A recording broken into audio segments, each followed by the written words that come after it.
What's up, Tokos? It's Trent, aka TradeMark here, and I don't always fuck up, but when I do fuck up, I fuck up majorly. Hey, way, holy shit!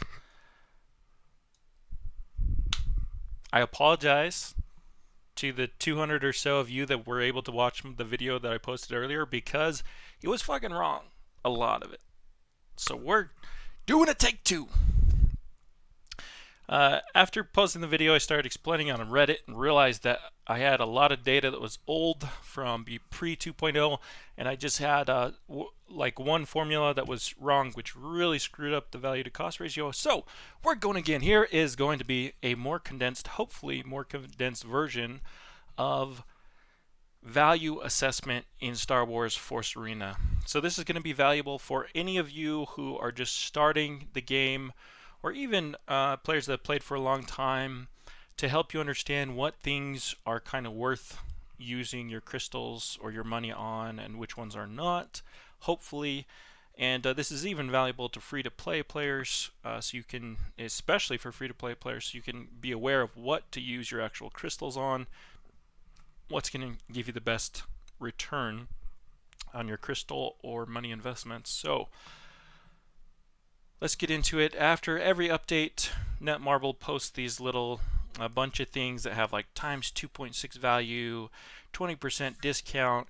It can be a little bit confusing because you know, it times 2.6 value compared to what?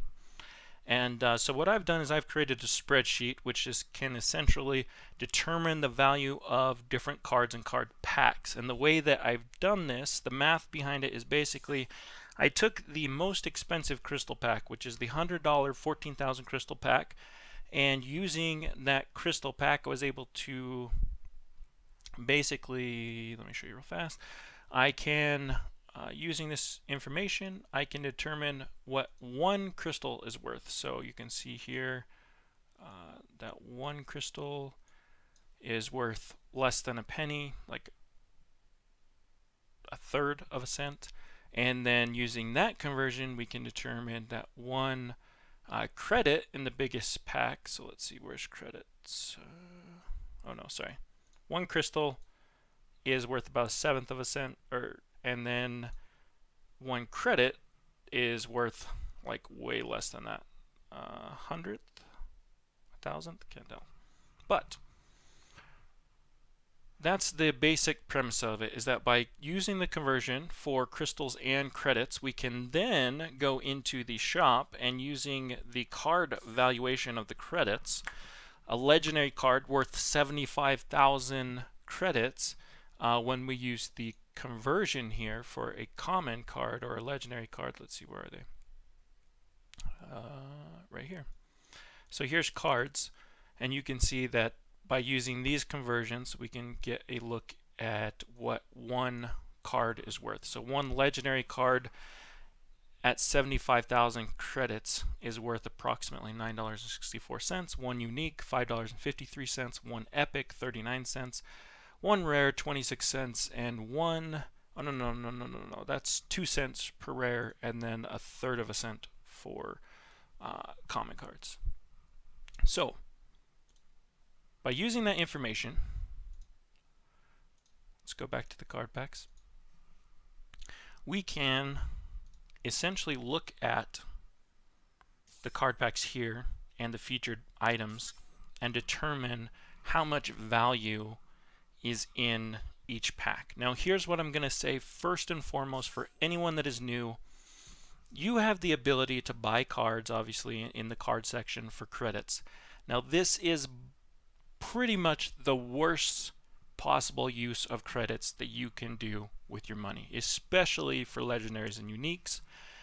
The valuation for a legendary card, like I was saying, it's like nearly $10 to spend 75,000 credits on a unique, or excuse me, on a legendary, and it's like $5 to spend 43,000 credits on a unique. It is not worth it at all. And so rather than actually spend your hard-earned credits on that, what you'll want to do is build up your crystals through your rewards and different things and use these other methods of obtaining cards. So number one, don't buy cards. Even commons and rares and epics, it used to be worth it because there was a different way that you bought them. You would buy one at a time. It used to be worth it. It's not worth it at all anymore. For any of these, don't buy anything with credits. I mean, if you really need whatever card is showing up, the advantage of the card section is that you get to choose what card you're buying, obviously, but the value is horrible. Within card packs, however, let's go ahead and go back to the sheet so I can kind of show you this.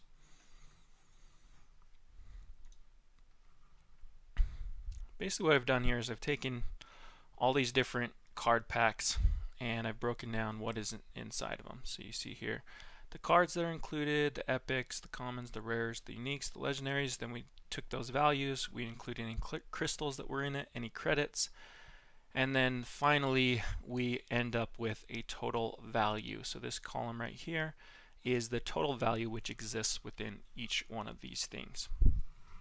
And then converting either the crystals to dollars or dollars to crystals, we can get a total cost of each one of these packs. Once we have the total cost and the total value, we can then compare how much you have to invest compared to how much you actually receive back, and we get a value to cost ratio. Now this is really the most important number that I'm going to show you guys right here, is this value to cost ratio. And I'm going to first talk about these right here because these are all things that you have to buy in the shop and they cannot be obtained. Well, okay, let me rephrase that. These three things right here can only be bought with money. So those ones, and you can see the value to cost ratios over here. The premium leader package 2.2 and the tier 12 exclusive 1.77. Now, if you go to the actual game, the game says that this is a times 2.6 value. Probably what the developers are doing is they're taking these the crystals that you receive in these packs. Like you get 1,000 crystals here and you get 10 of these packs here.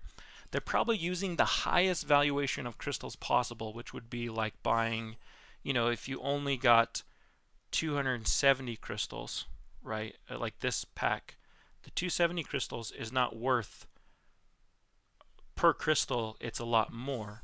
And so if you use that and then you add that like for 1,000 bonus crystals, the value of this card pack increases exponentially. So what I've done is I've taken the lowest valuation, basically the cheapest way that you can obtain crystals, and used that to evaluate the card packs, and I feel like that gives a fairer assessment towards the packs, what you're actually buying. So going back to the spreadsheet right here, let me just kind of give you guys the overview. In regards to items that you can actually buy, by far the best value to cost ratio item in the game is this 4x4 blind draw for leaders only. Now that's only ever popped up once, and I don't know if it's ever coming back again, but it is where you could buy 16 liters at 300 crystals a piece. It was extremely valuable. That is no longer available. Now let's hop down here though, because this expandable exclusive card item is the new card thing that they introduced to the game. It's under cards, and every day you're going to have the ability here to buy 2 cards. And the way that the expandable works, it's Tarkin and Sabine. I really don't want Tarkin and Sabine, I don't think. So my Tarkin's almost level 4. I guess I can buy that to show you guys. And Sabine's already level 4. Okay, so we'll just buy a Tarkin so you guys can understand the premise behind it. You buy the item number 1. You can't buy anything until you buy the first one. And then once you buy this, it's going to unlock tier 2. So now I could buy 100 TIE fighters for 80 crystals. And then I could unlock 2 Grand Moff Tarkins for 1,008 crystals, etc. But the lower down this list you go, the less the value that you get per purchase. So what I would recommend is that unless you really want whatever item is in this list, I would only buy the first one in the set.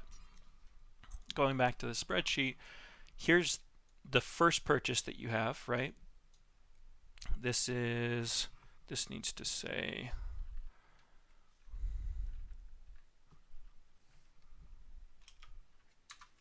first, this is third, and this is fifth, I do believe. Let me go check the notes. Yeah. So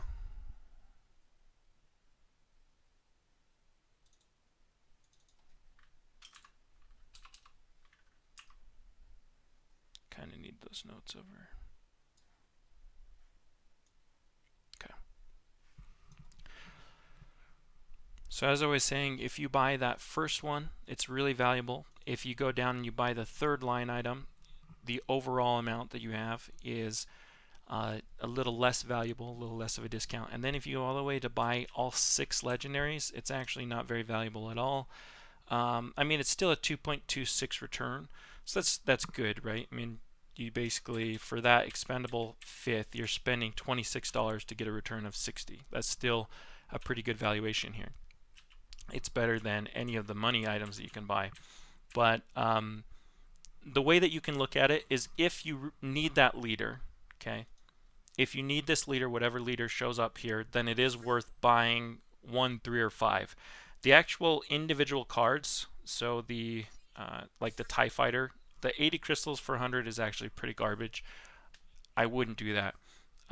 But the only reason you're actually going to buy number 2 anyways is to get to the third area where you can buy 2 more leaders, and then the only reason you would actually buy... Oh shoot, did they switch them up? Purchase number 4 is now TK.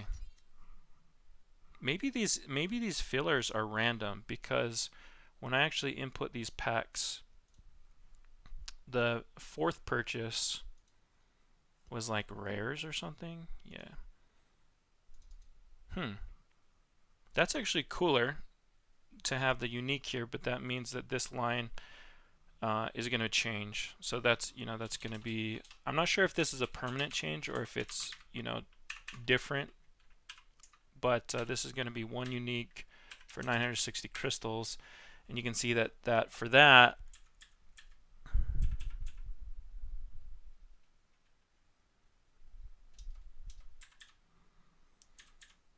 you have a valuation of about $6.86, which is more expensive than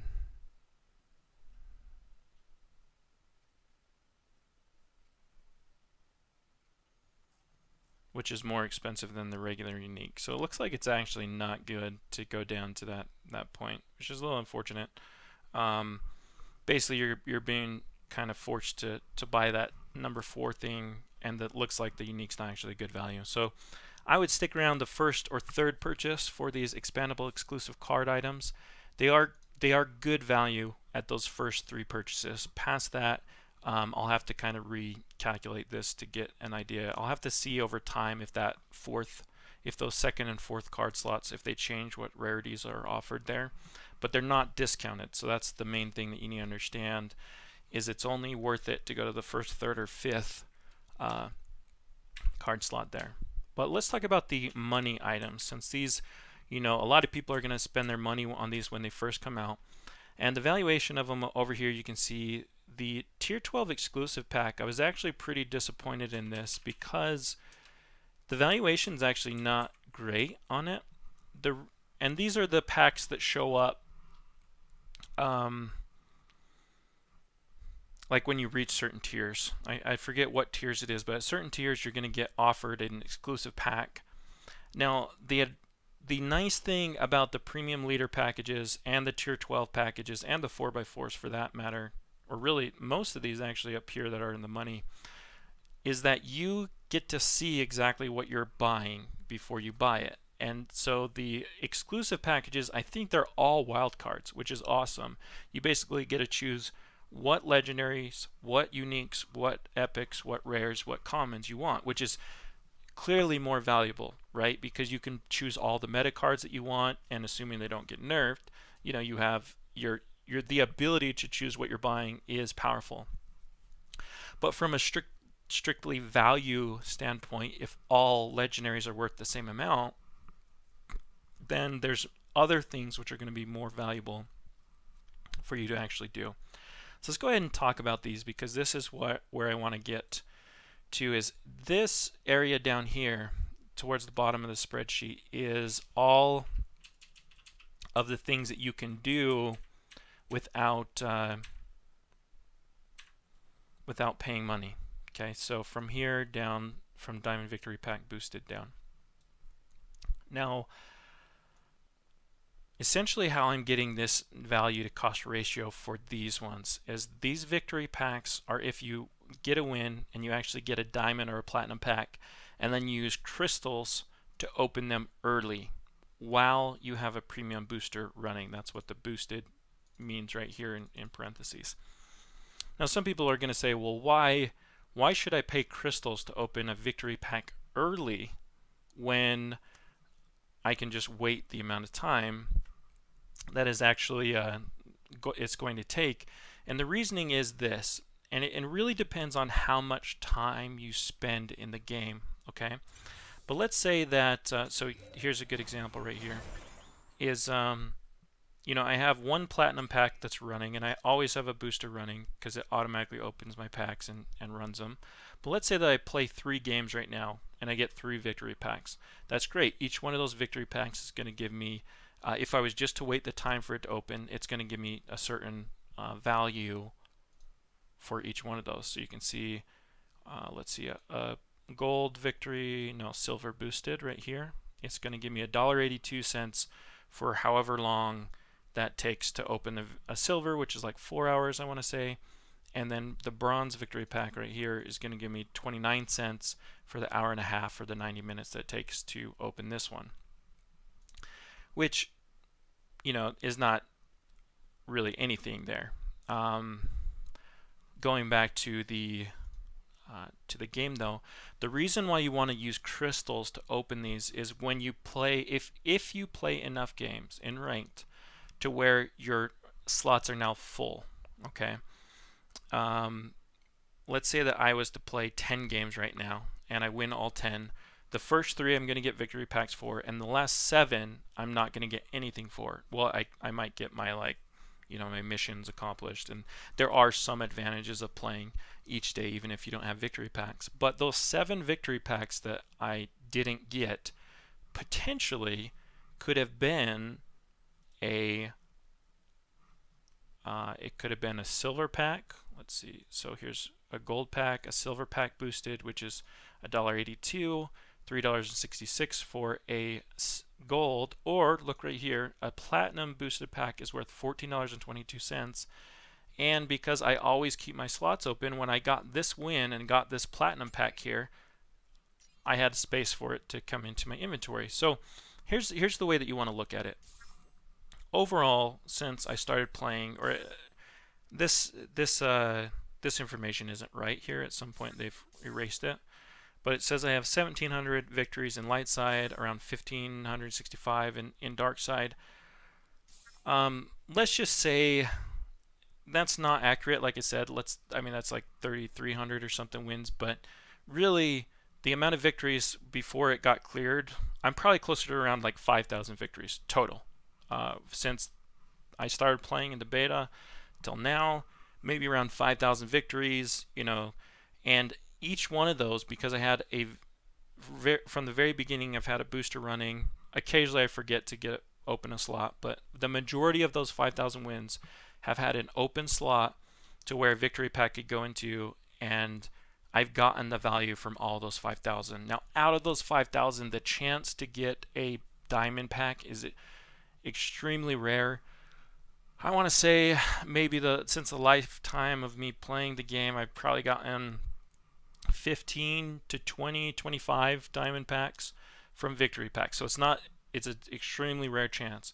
But I've probably gotten 100 to 150, maybe even 200 platinums, and then a ton of golds, and, you know, probably 1,000 or 1,500, 2,000 silvers, the rest, you know, several thousand bronze victory packs. So the bronze are still the majority, but I've gotten tons of the silver and the gold and the platinum, and I've also I don't know if you guys know this, or at least this was the case when the game first came out. I'm not sure if it's still the case, but I believe it is. You can also get uniques and legendaries very rarely in like a bronze or a silver pack. And so having those victory packs opening over time has equated to a lot of diamond packs. Now, to keep that booster running and to open that has cost me a lot of crystals, more than this sheet would indicate, because you have to realize that this cost right here for the diamond pack, and they actually changed these. This was another thing that was wrong on my previous video, is that I have the old costs for opening these. Netmarble, after the 2.0 update, they doubled the cost to open a victory pack, which I didn't even realize that until like I was reviewing this sheet, and I noticed that the cost to open a pack wasn't the same. So the value is not as good as it used to be. Like these numbers used to be doubled right here, so you can see that it was extremely valuable in the way back to like open these types of items with the booster running. Now it's still valuable, but they have doubled the cost on it. And so you can notice down here for like a bronze pack is if you open a bronze pack with crystals and you don't have any booster running, you're basically getting the exact same value that you pay into that. So you're paying 36 crystals to open that, you're getting about 36 crystals in value. So it's not, it's not a huge it's not a very good return for the bronze packs, the majority of my packs. But where it really pays off is in the long run. And if that's kind of what I wanted you guys to understand here, is if I look at the diamond packs, right, which are going to be these ones right here, and let's say that I've gotten 20 of these, and then I've gotten like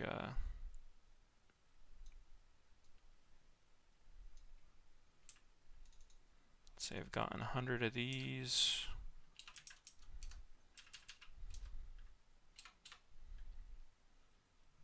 and then gold packs maybe.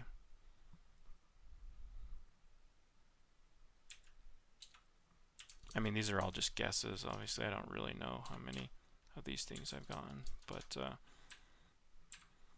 1,300, 1,400.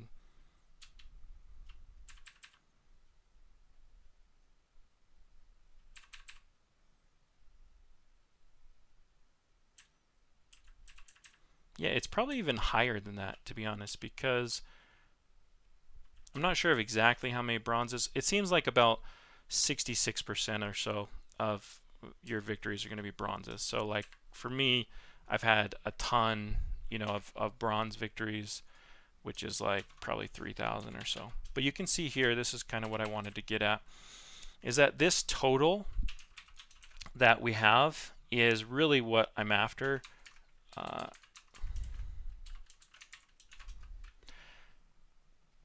That's not right. Okay, there we go. So the boosters that I've had running since I started playing this game, the value that I've obtained from these items are basically like $6,000 in items. Okay. Now, if I had tried to get the same card levels that I have, okay, because I have a really pretty high level cards, and I don't try and go for any one leader in particular. They're all pretty much the same levels here. In fact, if I ever get a leader that's much higher level, I typically trade those in for other leaders. But the only guy you'll notice that I don't have leveled up is I passionately hate Cassie, and I'll never do a video on Cassie. I don't know if I ever did one in the past, but I'll never do one because he sucks really bad now in the meta, which I'm actually it's the amount of time that Cassian dominated the game when it was first out was so painstakingly awful for me that I'm glad that he's been as bad as he is for as long as he has been. But what I was getting at is to have a deck or cards at my level, and I did take a break like for several months where I didn't play much, if at all, and so these would be even higher levels than they are.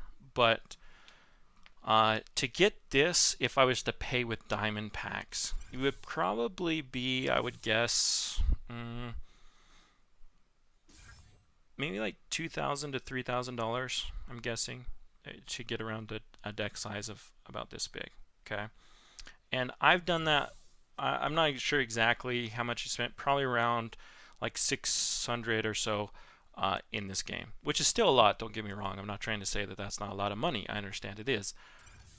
But the value that I've gotten by just being patient and opening victory packs instead of hopping on every single one of these booster things, whatever, in the long term is going to pay off a lot more for you guys than doing, you know, something else.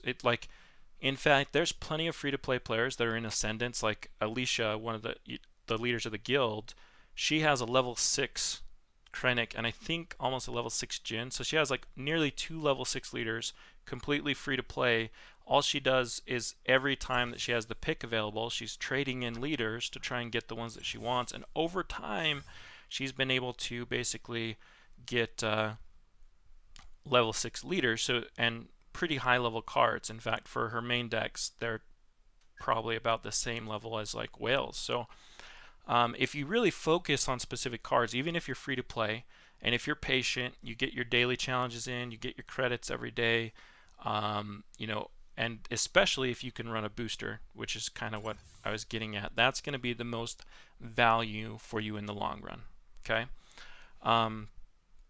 Going back to this, the short term, if you do really want a leader, then I would say that the things that you're looking for are the expandable exclusive card items. Buying 1 or 3, you know, the first or the third purchase of that is pretty good. Buying diamond card packs, when there's the increased rate is also pretty good, because Netmarble actually released the rates here for these card packs. And so you notice, like, where's the increased rates? So like right here, you can see that right now, you know, Old Luke has a card rate increase, and I can't remember where you can see the exact chances. You can see them on Mobirum, but essentially it's like, I want to say it's like 1/3 of your purchases. So 1 out of every 3 diamond packs is going to have one of these guys in them. And there's 2 legendaries in each pack, so maybe it's more than that. I'm not sure how the rates work, but the best time to buy diamond packs, if you do want to spend real money or a lot of crystals on leveling things up, would be during a card rate increase event when the leader that you want is in that rotation. So like right now for dark side it's Cad Bane, and for light side it's Old Luke, and so you could basically, that would be a pretty good time to buy these things right here. In fact, we'll just try it and see if Netmarble can prove us right. 33, this is a 3% chance, which means statistically I should be able to buy, okay, I got a wild card, which is unique. I'm going to unlock the ones I don't have. What the? I thought I needed a unique. Oh, I think that's dark side that I don't have. Snoke's unique, and I can only pick light sides. That's lame. Okay, but if we buy 3 of these, and I'm going against exactly what I told you guys to do, but who cares? Who cares? I did a little thing with Gluten Slayer and X-Ray for 2v2s that you guys might have seen on YouTube or Twitch or Facebook, like a little ad for them, and they hooked me up with crystals, so I can just use those crystals. There he is, the new card, the man discovered. So, you know, that right on, pretty much on par. When the card rate increase events are happening, it is pretty common to actually get the card that is in there. Like I said, it's around 33% or something. So, got the Old Luke here. Probably go check him out in 2s. He's too low to play in ranked, but maybe go check him out in 2s. And post a video about that soon. And I don't have Snoke either, or I'd do the same thing. But going back to this spreadsheet, basically the last thing that I just want to say, you guys, is, you know, looking at that over time, patience is really going to pay off. for you guys. If you're looking at things in the short term, keep in mind the ones that are going to give you more value to cost. There are some advantages, like I said, to buying the ones that where you know what's coming in the card pack. But overall, you're going to get a lot more value over time by using these methods. Oh yeah, one more thing I wanted to say: the Arcade Challenge Reward packs are actually really good value. Right here, you'll notice these. This is if you can get 5 wins. So this one's times 5. This one's times 4. And this one's times 3. So you guys can see if you get at least 3 wins, you're getting, this is on the challenge mode, so it costs 100 crystals, but you get basically back like pretty good value, 212 crystals back worth of value, or 442 crystals worth of value back for getting 4 wins. And then 5 wins where you get the unique, you get like 12 times the value back that you put in of those 100 crystals. So Arcade Challenge Mode is really good if you have a good partner that you can play 2s with and really consistently get those 5 wins. Really good value. Running a booster, really good value. But anyways, guys, that's pretty much. Oh yeah, one last thing that I wanted to show you guys, which was in the other video. It just relates to this Assault and Star Killer base here. I created a separate spreadsheet. And really the only thing I want to cover with this is that kind of the sweet spot.